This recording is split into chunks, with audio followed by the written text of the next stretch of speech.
everybody, and welcome to another edition of Snowflake SQL. This is SQL Dan, and tonight we're going to be looking at a couple of functions in Snowflake that we can use to parse delimited data. In particular, these functions are split and split part, and I'll show you how they work and give you a couple of uses for them. Let me show you the use case we're going to use for this example tonight. I have this data set that contains all of the people who have been president of the United States and a little bit of information about each one of them. And what I would like to do is write a query to collect the state that each one was born in, and we want to count how many presidents were born in each of the U.S. states. So unfortunately, we don't have a state field in our data set. We just have a birthplace, and the birthplace contains both the city or the county or wherever, whatever the political subdivision is, and then a comma, and then the state name. So we do have a way to go about getting this data, which is that we have to kind of parse out the state name from the rest of the string in order to be able to do our counting. Now, the traditional way that this has been done in databases is to use functions like inString or find to locate the position of the comma within the string, and then to substring out the pieces based on the position of the comma. So, as I mentioned in Snowflake, the function that would be used to do that is called position, okay, and we tell it what character we would like to find within the larger string, and then we tell it the larger string, and in this case it's birthplace. Okay, and so what this is going to do is it's going to return the position of the first comma in every single one of these fields, and we see that having been returned here, it's saying, for example, that the comma is in the 12th position, the next one, the comma is in the 10th position, and on down the line. So with that knowledge, then, we can substring out beginning with the 13th character or beginning with the 11th character, and we can get the name of the state for each one of those. And again, that's typically how we've done that. So let me go ahead and follow that through here. And so we would use a substring, okay, and then we give it the name of the field, birthplace, and then we say, where do we want to start our substringing? And for the moment, I'm going to go ahead and start it right where the position returns. Okay, and then how many characters do we want to substring out after that? Well, we want to substring out from the comma all the way to the end of the string. And a lot of times people go through a lot of gyrations to figure out how long the string is, and then they do some subtraction to subtract out from the length of the string back to the position of the comma to say how many characters they want to string out. But here's a little shortcut for you. If you're just doing this and you don't, and you have a need to do this and the split function that I'm going to show you in a minute doesn't work, you don't actually have to specify the precise number. You can specify a number that's too big, and it will go ahead and substring out all of that. So what this is saying is we're going to substring out from the birthplace field. We're going to start at the position where the comma is, and then we're going to take the next 100 characters. Now, obviously, none of them have 100 characters, so it'll just give you however many it has, and then it'll stop. Okay, and so that's what we've got here. We've got the states, and then we also have the comma, but if you get nothing else from this, you got that little trick available to you. You don't have to go and try to figure out how long it is and do all the subtraction. So I have these states here, but it's still not quite what I want because I picked it up at the location of the comma, and actually what I really needed to do is pick it up at the location of the comma plus 1.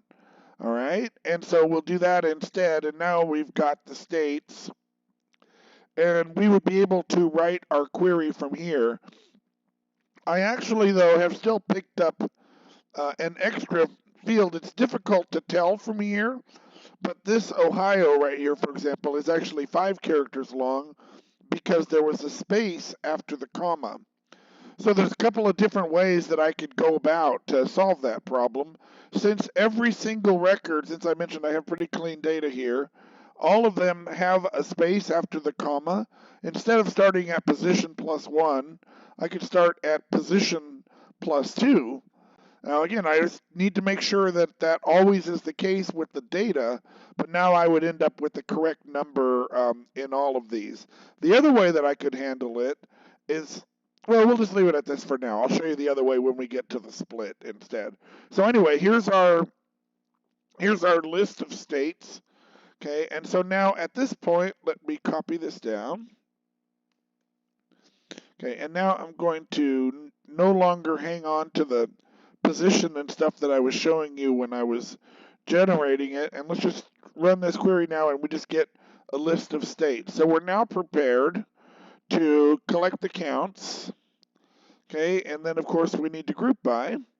So we can group by this whole thing right here.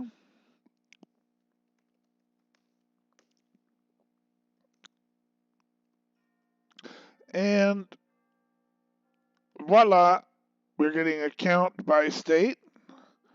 Looks like Virginia has the most. I didn't put them in order, and there's Ohio with 7. So that looks pretty good. A couple more nice things about Snowflake that I'll show you that are a little bit off the beaten path is that I have this really complicated group by because that's what I have up in my query right here. But I could also use an alias if I wanted to. So I could alias this as birth state. And a lot of databases won't let you group by with the alias because the alias doesn't get applied until later on. But Snowflake does. So I can group by this way. And I can also group by positionally instead. So I can say group by the first field just like we order by. So there's several different ways to do it. But anyway, I didn't create this video to show you that. I'm actually trying to show you a better way to do it than all of this position stuff and whatever. But this is the traditional way that we've done it. What I would instead like to do is to show you the split function. So let's go one more time here and let's select birth state from US presidents, and let's just pull that up there again because it's called birthplace, not birth state. Birthplace, there we go. All right, beautiful. So the split function, you provide it a string that's delimited in some way, okay? And in this case, this string is delimited. There's only 2 values, but it is a delimited string, delimited by a comma, right? So we can say split, and we give it the field name, and then we tell it what the delimiter is. And what that does is it returns an array with each of the delimited values as its own position in the array, like that. And now if you've done any sort of work with any programming language at all, I'm sure you've encountered arrays, but the thing that you can do with an array is that you can, let's see, let's copy this one. I want to hold on to both the array itself and what we're going to do next. So let me copy this line down to here, is that we can use square bracket notation to say which of the elements from the array would we like to see. And arrays are indexed at 0. So if I want to see the first value, I would put a 0 there. And if I want to see the second value, I would put a 1 there. So just to demonstrate really quick, we can see that right now we're getting the first value. Everything that comes before the comma is what's being returned. And when I do it this way, now we're getting everything that comes after the comma. Okay? And by the way, I do want you to notice there's still those spaces in there. We'll come back to that in just a second. All right? Now notice that these are returned with double quotes around them because when Snowflake creates an array, the elements inside of the array are variants. So, you know, they look like strings here, but they put the double quotes here to remind us that, oh, now just be careful, those are still variants. So we need to cast them as varchars or text, whichever one you prefer, in order to make them strings. Okay, and once again, now we can no longer see the space at the front, but I assure you the space is still there. If I were to copy this again and take the length of this, Ohio would be occupying 5 and not 4. In fact, we'll go ahead and do that here. So I'm copying it one more time, and let's just throw the length around the outside of it. ENGTH. Beautiful, and let's come out to the end here, and we'll run it one more time. Okay, and we see that Ohio is showing as being a length of 5, and again, that's because that space after the comma is still there. Well, we can do another trick on that. We could trim it, okay, but an easier way to do it would simply be to change the delimiter to, instead of being a comma, make the delimiter be a comma and a space both. And so now the space is considered part of the delimiter instead of part of the value. Okay, and now it's been delimited down so that Ohio no longer has a space in front of it. In fact, none of the states do. And we can see that Ohio has a length of 4, New Jersey has a length of 10. Okay, so that's a good little trick that you could do as well. If you weren't so certain, if the data is not clean and there's not always a space, then what you would want to do instead of splitting with a delimiter like this is just split with the comma and then put a trim around it to trim any excess leading or trailing spaces, and that would work as well. But in any case, so now we've got a nice clean list of states here, so we can do the same thing, and that's going to be this field right here. And once again, we can get our count,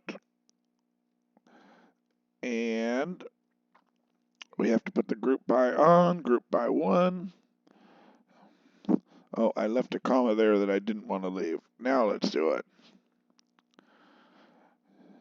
Okay, and once again, we have our list of states and the number of U.S. presidents that were born in each of these states. And we still see Ohio with 7, Virginia with 8, and on down the line to all these states that had only 1, like California and Hawaii, for example. But anyway, so there we go. That's how we can use split to do it. Now, I also mentioned that there is another field besides split that we can use. I'm sorry, another function. Okay, and that function is split part, which effectively does the splitting into the array and also handles the number in the square brackets at the same time, okay, and also casts it properly. So if I do split part instead of split, and I give it the field name, okay, and I tell it what the delimiter is, okay, and I tell it which part I want, then that's what it'll give me. Now here's the tricky part that you got to pay attention to. With split, the pieces of the array were indexed at 0. With split part, they're indexed at 1. Okay, so if I want the second one from these two values, I actually have to put a number 2 in there instead of a number 1. But if I do that, we'll see that I'll get the results that I want one more time. Okay, and I didn't have to cast it back to a string or anything like that. There is one more advantage though with a split part that didn't work with the array, and that is I can use negative numbers to go from the back to the front. So if I want to work from the right to the left, if I want the very last field, now again, this delimiter only has 2 fields, so it's pretty easy, right? But if I want the very last field, I could say -1, and I can get it that way as well, and I've got my states there. So that's split and split part. Hopefully that was useful to you. I'd love to hear any feedback that you have for me on whether this was new to you, whether you learned something, whether I missed something and I could have done better. I'd like to hear that as well. And I hope you'll continue checking back to this channel and as I continue to add new content. And hopefully I can teach you a lot of cool stuff about Snowflake. But for now, this is SQL Dan, and have a fantastic evening.